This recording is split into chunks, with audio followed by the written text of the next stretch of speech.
Speaking of appendages, what is this obsession with cutting off everybody's arms and legs all the time? Everybody's cutting off an arm or a leg. I'm like, what? Like, you're making life just so much more inconvenient. You're not killing your opponent. You're just inconveniencing your opponent over and over again.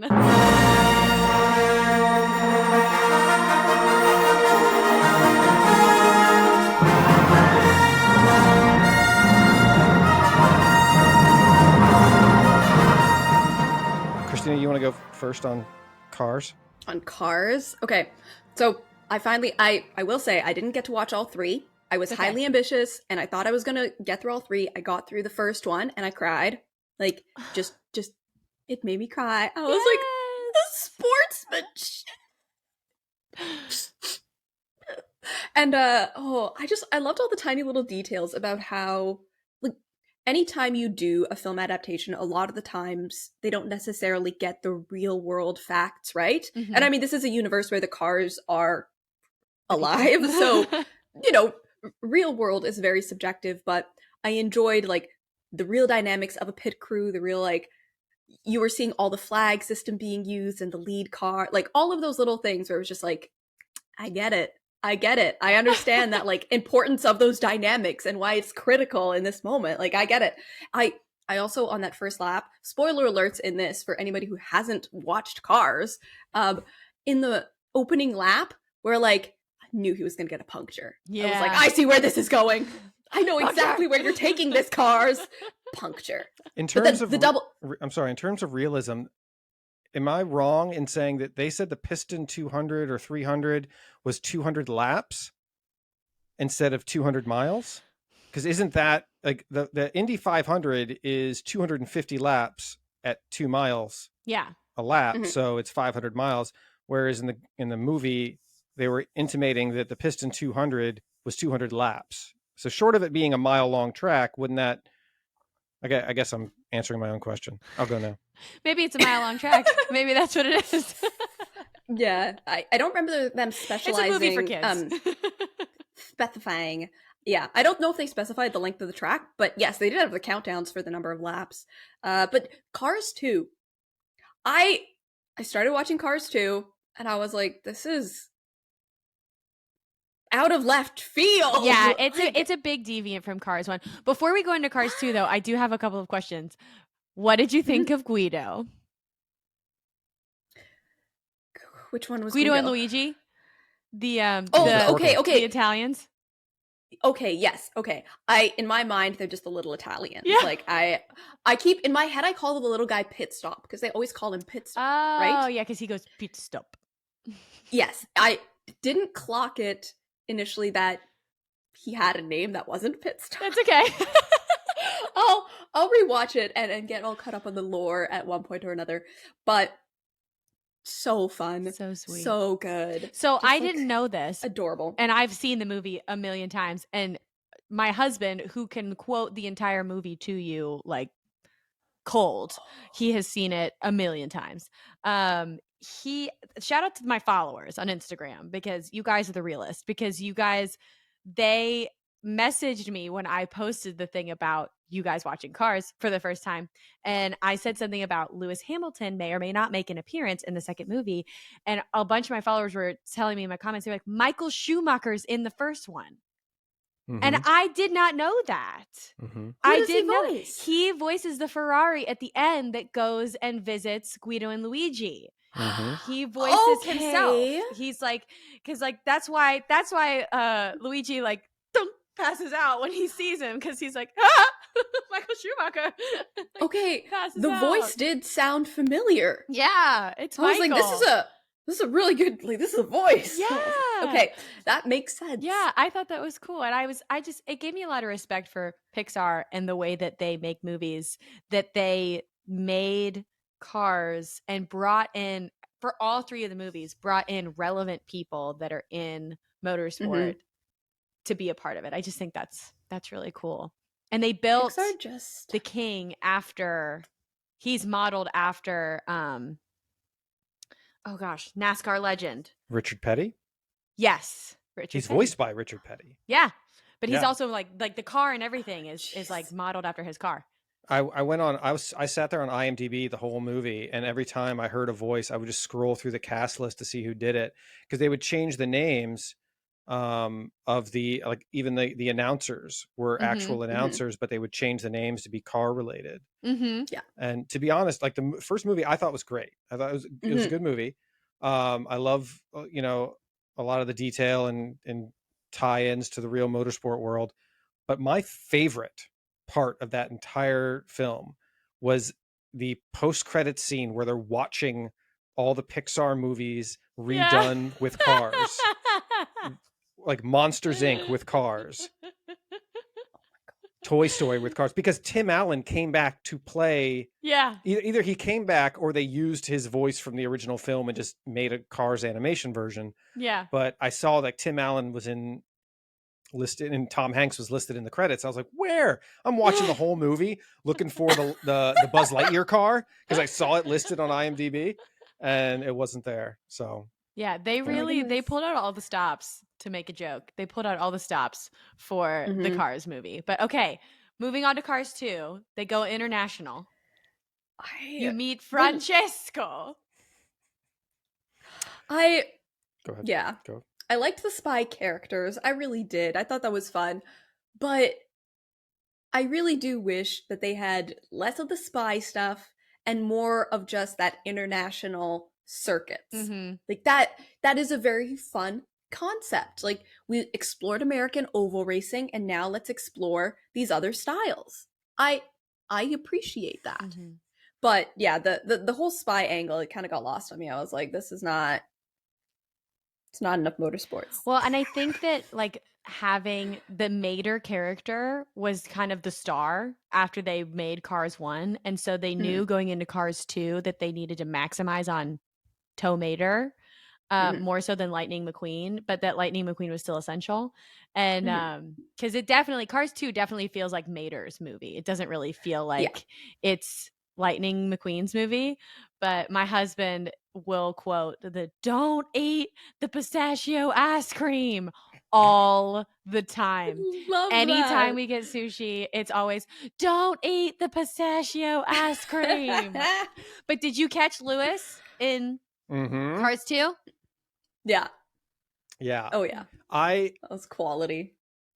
I like Christina appreciated the international circuits and the change up. I actually thought it was a very interesting attention to detail where they made the circuits have dirt and technical sections and high speed sections, because if you're going to intermix all these types of cars, Mhm. you should include that. I don't know if it's something that made sense to the younger audience on a That's technical true. level, but it was something I definitely really enjoyed. I unfortunately spent most of the movie very confused. Like it's one thing to be in Radiator Springs and everything kind of makes sense with the world with only cars and no humans.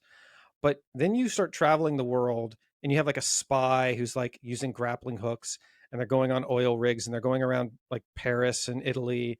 And I'm wondering, why are there sidewalks? Like, why is this world still built for humans, but just a little wider for cars? Like, we're still drinking Yeah. drinks out of martini glasses. We'll include straws. Like everything points to this was a world filled with humans. They're gone now, and the cars took over and have modified it to fit their needs, but not really like customized it to. It wasn't built from the ground up for cars.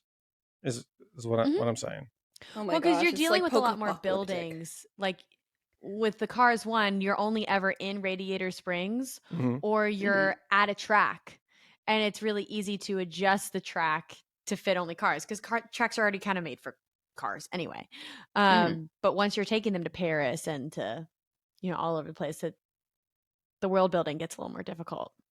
And if you're an Yeah. airplane, like you're a car, you're a person equivalent, but you're an airplane. You move cars around, so like you're sort of require, like that's the only job. Like if you're an airplane who doesn't want to fly people around, what do you do? Like that you're forced into that job. Are you built or are you created? Are you born? Like are these cars being like, you know, spawned by other cars? Because they said built when they referred to other early models of the Lemons, they were talking about how many cars were built doing this, and they were looking at all those different models of car. They said built, not born or made. You know, they said made. So they're being Well, that makes they're sense. manufacturing that. This is like Skynet, is what I'm saying. This could lead to like a whole. Buck's like deep diving into the philosophy and theory of yeah. the Cars movies. It had to be a challenge for the artists to be like, all right, it's a movie with cars. We're taking him out of the desert. Now he has to grappling hook off a boat onto an oil rig and move around. Yeah. Every room has to have enough space for a car to get in and out. The garage in the first one where they goes into Hudson's garage and he's able to get in there, turn around and get out. The bathrooms, get in, turn around, get out. Like everything has to, like, they don't look as big as they should be, but then they drive in there and it seems to fit. It was just an interesting challenge to create a world for cars to have to navigate, but it looks exactly like the world we're familiar with. And I did kind of get distracted with that through a lot of the movie. Well, I'm just glad that you guys have watched them and now you're going to get the references, because remember after the 2021 Abu Dhabi Grand Prix when Lewis went dark and like no one heard from him for like a month on social media. Mm-hmm. And then he posts that photo in like Sedona, Arizona. And everyone was like, oh, he's fine. He's just been in Radiator Springs this whole time.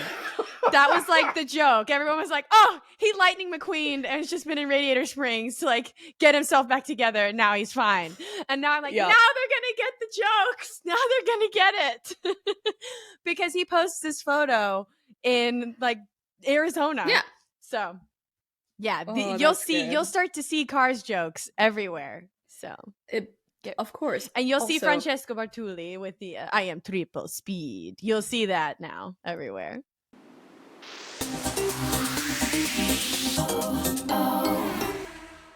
So since we last saw you, since I last saw you guys, I have watched 6 of the Star Wars movies, 6 of the films, because that was the agreement. I would watch Star Wars if you watch Cars. Thank you everybody for holding up our ends of the agreement. I made a grievous, grave error when I started, and I thought we start episode 1 because that's how most things start. And I texted you guys, and then it was like immediately all caps, no, turn back, don't do it.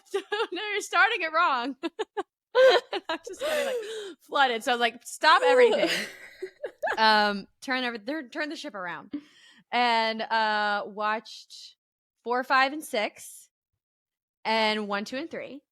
I will say for our listeners, I had not seen the movies previously. However, I do know the spoilers. So like it wasn't ruining anything for me in me starting on episode 1. Because my little brother, who I love, Chip, if you're listening, I'm shocked that you're listening, but also I love you. He used to watch them when we were little. And I remember we were on a road trip with my family one time, and we were in the car, and I've only ever seen the lava scene from episode 3 with Anakin the and high Padme. ground. And yes, I wasn't even listening. Like he had his headphones in. So I've like literally no subtitles. I just see this man on lava, these 2 men on lava with lightsabers, a girl laying on the ground. I'm like, what's going on? And I glance over and my brother is crying. Like my little brother's crying. And so I'm worried. I'm like, are you okay? And then he like finishes the movie and then explains to me what's going on. So that was why I know. That's how I know that Anakin is the dad and everything. But I will say they were good. They were really good. And my husband had seen them before and he watched them with me, and he kind of said to me, he's like, they get better as they go. Like the more you watch them, the better that they get. Because when I first started, I was kind of like, I mean, I kind of get the hype, but like, you know, I love Marvel movies. And I'm like, but Marvel's better in my mind as I'm watching like 30 minutes of one of these Star Wars movies. But then as I kept going, I was like, you know what? These are good. I love the Ewoks. They're precious. Big fan. At first, I will say, the Star Wars scenes are so short. That kind of caught me off guard. Like each scene is really short. And I was like, that was an interesting choice because I feel like it made it a lot bigger of a project, when you have such short scenes, you have to have so many more costumes, you have to have so many more set locations, you have to have so many more like CGI options, whatever, when you have short scenes, because you have to have more scenes in different places.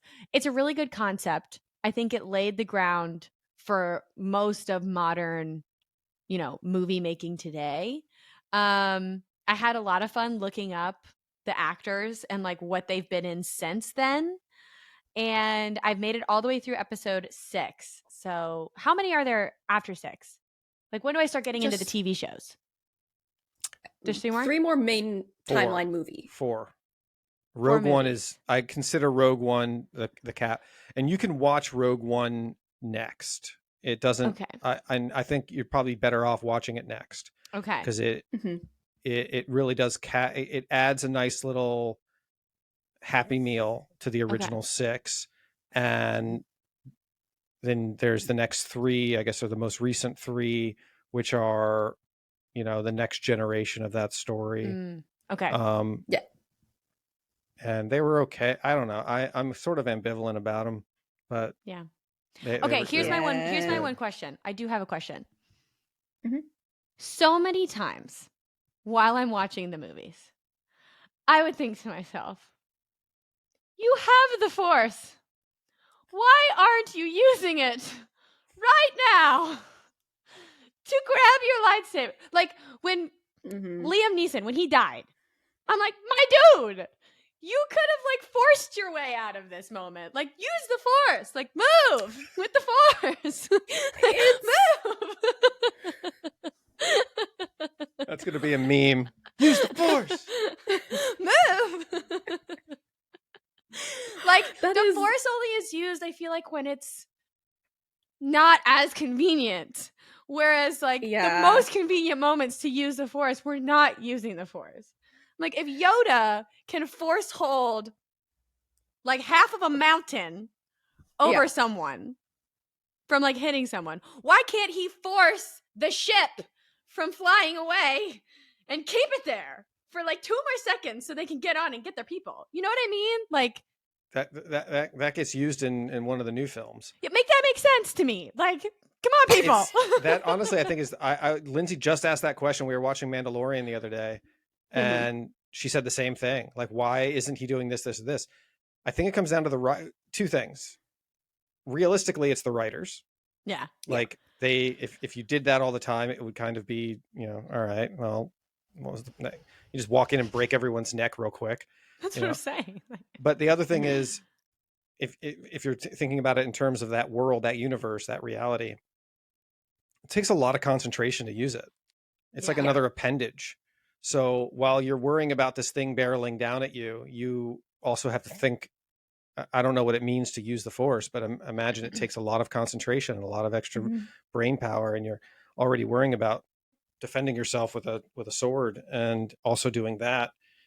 I think that level of Jedi masterism, once you get up there, then you can start doing that.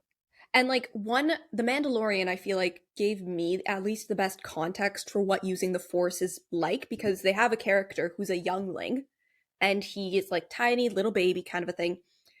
And he uses the Force and then he has to take a nap because he's exhausted from using the Force. Sure. So having that little bit of context of like, okay, it takes just a lot from you. And then as he gets older, you see him using the Force more and being more comfortable with it, yada, yada, yada. But having that baseline of it's not something that comes super naturally and easily like walking or talking. It's Force. If you only watch The Mandalorian, you're going to think the Force is the ability to do really cool backflips. I know. All it is. Like, we're using the Force. We're using the Force to be like ninjas on the battlefield, but we're not using the Force when we're hanging from a cliff to like ninja backflip ourselves back onto the land. Like, why are we not using it then? Where's the Force in that moment? I don't know who pointed it out, but someone said, why don't Jedis just keep turning off their opponents' lightsabers in battles?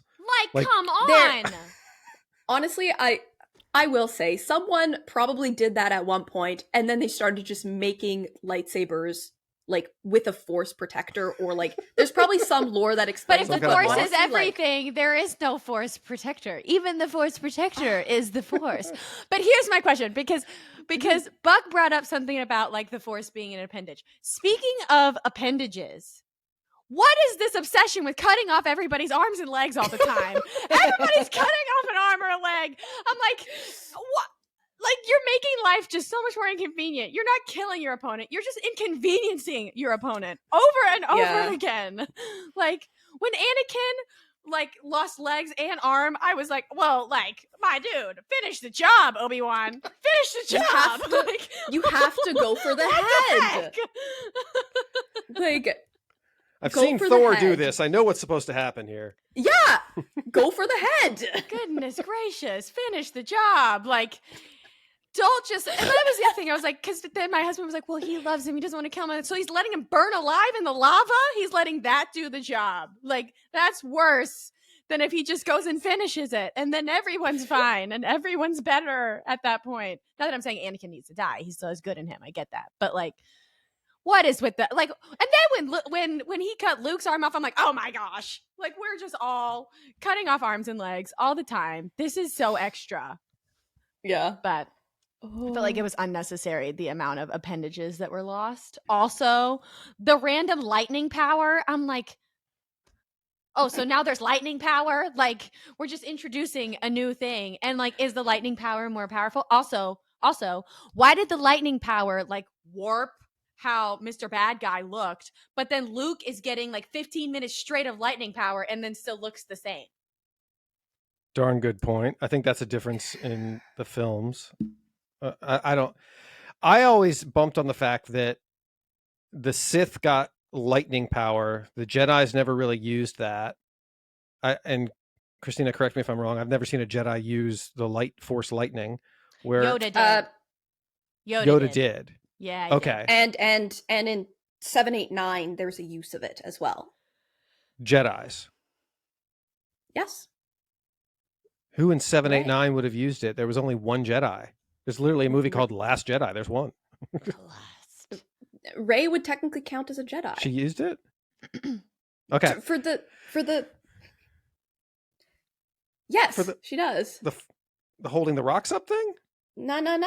There's the I feel like I don't want to spoiler alert for Caroline, but like she uses it to zap a thing out of the sky and then she's like, "No!" Well, and okay, so in that situation, I saw that as sort of her battling light and dark. And I guess my point is that the Force lightning always seemed to be something that was a specific tool used by Sith, whereas the dark side. The Jedi didn't have a Force specific skill set that you only saw the Jedis use. Like, it seemed to be like everyone pulled from the same toolbox, and then the Sith got to use this one, often use this one other thing the Jedis would not dare use, and because that's evil.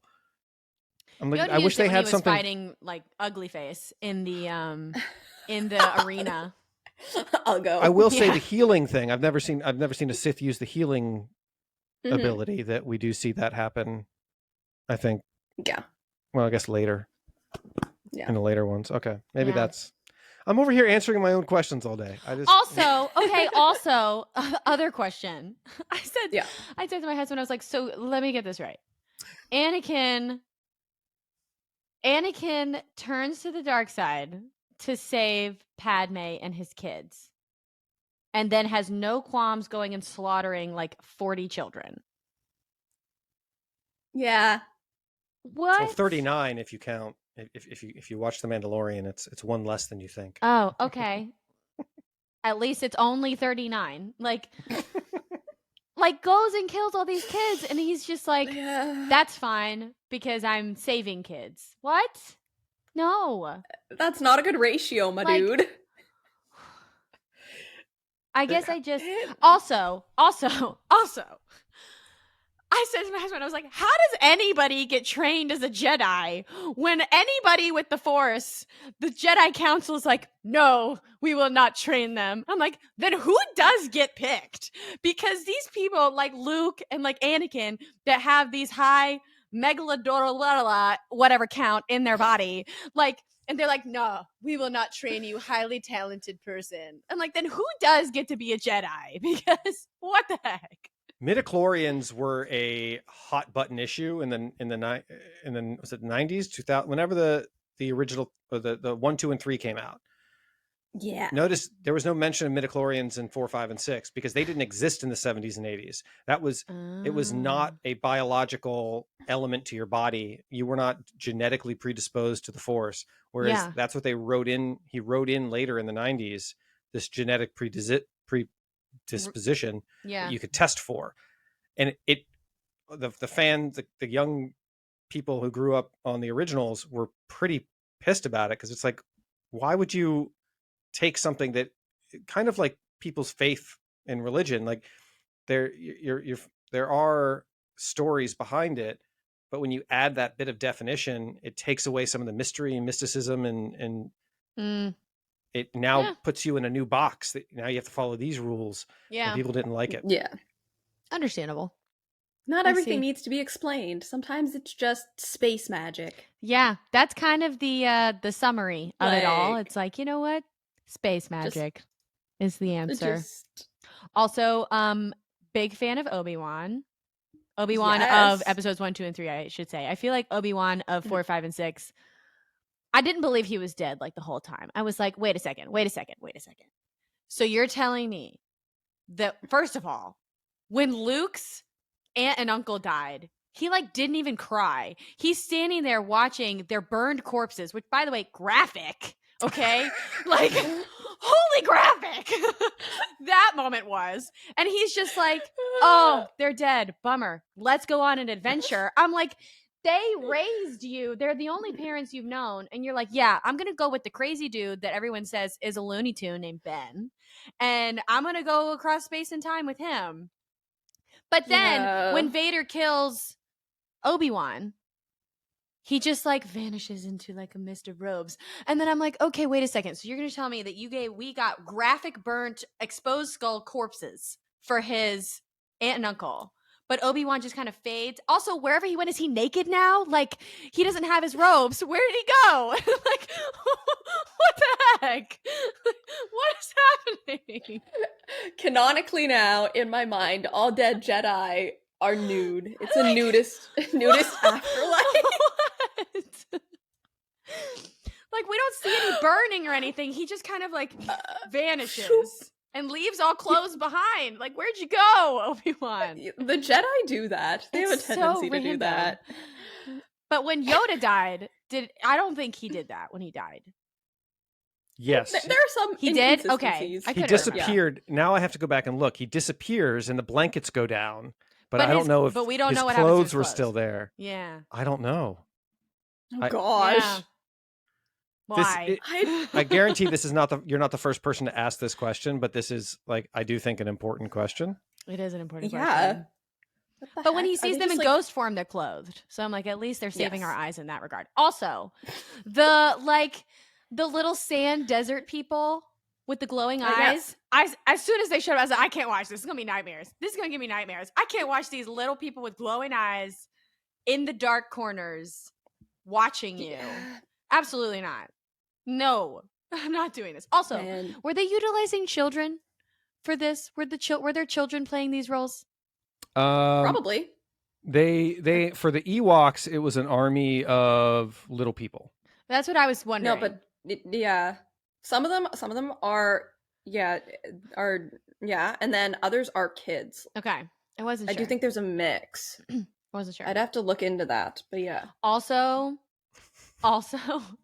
like Han and Leia's relationship, I'm like, y'all low-key hate each other more than you like each other, which is confusing me. And also, when the big reveal happens and Han is like, oh, you love Luke, I'll step aside, I won't get in the way when Luke comes back. And she's like, no, not like that, he's my brother. I was like, why did Han not say, you kiss your brother? Why did he not think that? Like, that was my first thought. I was like, if I was Han, I'd be like, hold up, how long have you known he was your brother? Because you totally kissed him on the mouth. Like, yeah. I've never kissed my brother on the mouth. he looked very happy with the kiss on the mouth That's too, what I'm which is the part I'm saying. like, a Like, little more like, what the come on, you need to fuck? be asking more questions. More questions. Like, also, the fact that like the handful of people, like Ben knew that these kids might meet one day and like kind of set them on track to doing that. Oh, that was my other question. Why did we have to split up the kids? Because Darth didn't know that there was two of them. So I actually Yeah. feel like it would be a better story to keep them together because he's out here looking for one kid. Padme didn't have twins. Who are these two? Right. Exactly. I feel like it's a better cover story to keep them together because it's going to like keep it more of a secret. Why did we have to split them up? Because A lot of it was written after the fact too. I think that too. 1, 2, and 3 were. I mean, I think the main story existed, but the details, like especially all the stuff you see in episode 3, they're trying to cap off things for continuity so that it rolls into 4, 5, and 6 easily because they were written 20 years prior. So how do we make sure everything melds? So some of the things that you're concerned about is them just forcing stuff in place so that it fits into episode 4. Yeah, because the other thing is I was like, I actually feel like Anakin could have been good if the Jedi Council was a little nicer to him. Like, Oh yeah. I feel like my guy Samuel L. Jackson, I'm like, you are not filled with peace. You some Jedi you are. You are not filled with peace, my dude. Like you have an out for Anakin. Yeah, and fun trivia fact. Before you ask why is he the only one with a purple lightsaber, do you know the answer to this? Honestly, I wasn't really paying close attention to the colors of the lightsabers. I was wondering if this was the next question that was going to be coming. But he has a purple one because he's Samuel L. Jackson, and he just asked, "Hey, can I have a purple?" Did he really? Yeah. For the movie? Yeah, that's amazing. And they just said, "You're Samuel L. Jackson." Yeah, you get a Heck yeah! That's amazing. I'm pretty sure the hilt says like "bad motherfucker" on it too. That's hilarious. Yeah. No, it's like that's hilarious. That's one thing I love, and it's the colors of the lightsaber apparently have some meaning. I got enough that the red ones were the bad ones. Like I got that enough. Like the blue and the green ones, though, that initially was one color because of the tech available at the time for CGI, and then they switched to the other color when the tech changed. Is my recollection of it. So that's why, and again, when the movies were remastered, I'm pretty sure they also switched what some of the colors of the lightsabers were. Interesting. So that's another tell of which version you're watching, I believe, is which color are the sabers. These VHS that I have are pre-remaster. Now you're gonna go watch them. Well, no, I was gonna send them to you. Oh, because I don't have a VHS player, but that's really nice. Any thrift store is gonna have that for $10. But it's true. I think watching them without the added special effects, there's something.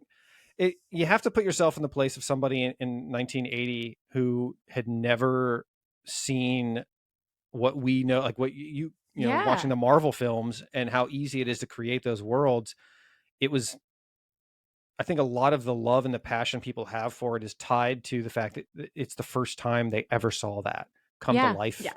In that way. Oh, I enjoyed them. I've definitely enjoyed them. I think it's a great story. I think it's like, again, it set the scene and the stage for like most of the movies that we see today. It's incredible. And I even see building. Like, in my love for Marvel, I see how Marvel was largely inspired by a lot of the stuff that happened in Star Wars.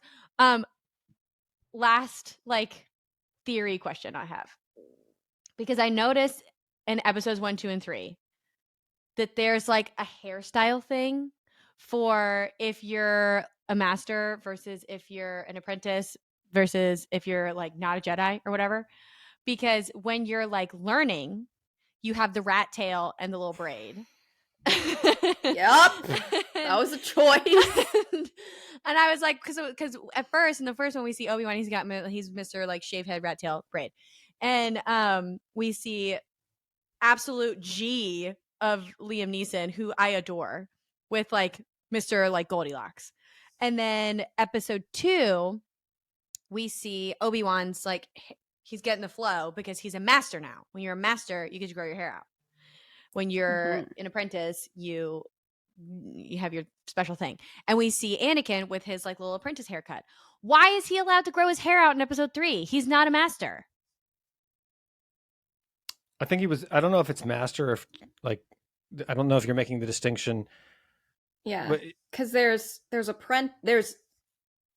Padawan, Yeah. which I think is when you have the braid. Yeah. Padawan, Jedi, Master. Right. Like Padawan, Jedi, Knight, Master. once you're Right. Jedi, I think you can grow your hair out, and they do. Yeah, I think it's only the caveat is when you are a Padawan. You need the rat tail. You need the rat tail. So like, Okay, that even a bunch answers of the it for me. younglings, and I think you only become a Padawan once you have your mentor. Right. So there's a stage before Padawan. Right. When you're a kid. Yeah. Yeah. Right. I thought he was still because he's still technically under Obi-Wan. Like Obi-Wan is still technically his like mentor. Yes. So I was like, why does So- he have his haircut? Like, why does he have his like his little rat tail moment? But Maybe there's a specific challenge they have to go through that there's we the don't actually ever trials. I know they have to go see, through the like- trials, and maybe he's already Okay, done the trials. Maybe that's then. Maybe he's already done the Yeah. trials. I don't. I wasn't sure, d- but yeah. I feel like this is opening up just a gateway of like, let's deep dive into all the Star Wars lore now and like Yeah. answer all of these questions. Yeah. Quick to the wiki page. Yeah. Yeah. And Yeah. my girl Padme, I don't know if I said this on the record previously, but my girl Padme was ignoring all the red flags. I was like, ma'am, there's so many red flags here. And conversations that I feel like we can have that would like resolve things. Right? That we're not having. Like, and honestly, so many things, even without the red flags, just how Anakin talks, and it's just like, I don't like sand. It gets everywhere. And I'm like, this is who you fell in love with? This fantastic master of words? Like even just as average Joe, no red flags, I'm like, oh honey, no. I also Padme yeah. Amidala, like you should be queen. dating someone. Like, I'm sorry, but like, do you know who you should be dating? You should be dating, like, I don't know, some intergalactic superstar Yeah. who like rules count. Yeah. Like, I'm sorry, she should be dating another like top notch, fantastic, not this basic like off-brand, This generic. and man. I did notice like some of those moments that were really weird because it was like she was clearly saying no and like he was not taking no for an answer, and I was like, we need to learn what consent means, Anakin. But like the cultural also, shift. but also I felt like some of it was not really like Hayden Christensen's fault. Like some of it was some of the writing. I was like, really? That was what we decided to write for him to say there. Like he didn't give him more. We need to give him some context that he can give to the people. Like him just standing and staring out the window crying. I'm like, what is he crying about? What are we crying about? What's the struggle? You need to give us the struggle. I don't see the struggle. But I love Padme. I think she's great. I think Hayden Christensen did a great job. Yeah. And he is a great Anakin. And it's really good. It's really good. Yeah. But yeah, there's a lot still I need to learn in it. I recognize that. But Yes. yeah. Oh, also, side note, and this might be a very unpopular opinion. Jar Jar is super annoying to me. He's really Oh no, annoying everyone to thinks me. that. Everyone thought that. Yeah. And he got, like, that actor who played him got a lot of flack in the 90s for that. And it wasn't really his fault. He's just an actor who got hired for it. Yeah. Yeah. You do what the script and director Yeah. tells you. You Yeah. are Like, he you're apparently but a vessel. got depressed and suicidal due to Yeah. public backlash. He gets redemption. Once you get caught up, the actor gets redemption.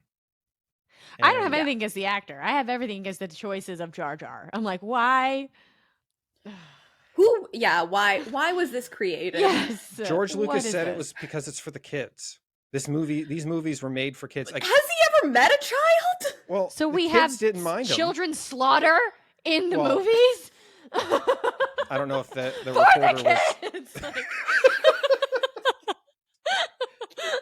his defense. terrible. I'm not defending him. I'm saying what his defense was, which was okay. when I watched the original films, I was a child and I loved them. I loved the Ewoks. Yeah. And then Yeah. Jar Jar is the comedy relief that the kids were supposed to be attracted to in the next set of films. Gotcha. And that us as adults were supposed to go, huh? Yeah. And, no. because we always say you ruined my childhood. Every time George Lucas did something different to Star Wars, you ruined my childhood. It was always what everyone said. Yeah. And well, it's like you're not a child anymore. Some of this isn't for you. Exactly. Which is fair, but I still stand by the fact that Jar Jar Binks was not the right way for the kids. Ewoks are for the kids. Yeah, Ewoks like those are for the cute. kids. Those are adorable and funny. Like, and they're the thing is, actual comedic relief. Yeah. You can write a character that is funny and entertaining for the kids without it being horrifically nail-scratchingly annoying. I'm so glad that I'm right in this opinion, because I felt like I was about to offend you guys so hard in telling you that, and I was like preparing myself to be wrong. And you's a good Star Wars fan. Like, thanks. And honestly, I think so much of Jar Jar would have been redeemable and like, yeah, it's for the kids, it's a little funny, whatever, if they just had a different voice acting style. Like, just have Jar Jar not have his like own specific dialogue, like just talk normal. Yeah, have like a 3-year-old's vocabulary, essentially. Yeah, like just don't. There's no need for this special Jar Jar dialect talk. No need for that baby talk. Yeah, just it's an adult creature. Have it speak like an adult. Yeah. I do wonder if that were done today, that people would have an issue with it. People who speak broken English, or people who speak English poorly. So say like stereotypically in the South, when the certain dialects down there use words differently, or people from other countries come to the US and they're assumed less intelligent because they can't speak the language clearly. Yet, oh no, you're a physics professor in Bulgaria, but your English is just bad. Yeah. And I wonder if Jar Jar was done today, if people would be like, you're just making some, just because they don't speak English clearly or well, as that's a good point. That's a valid point. Yeah.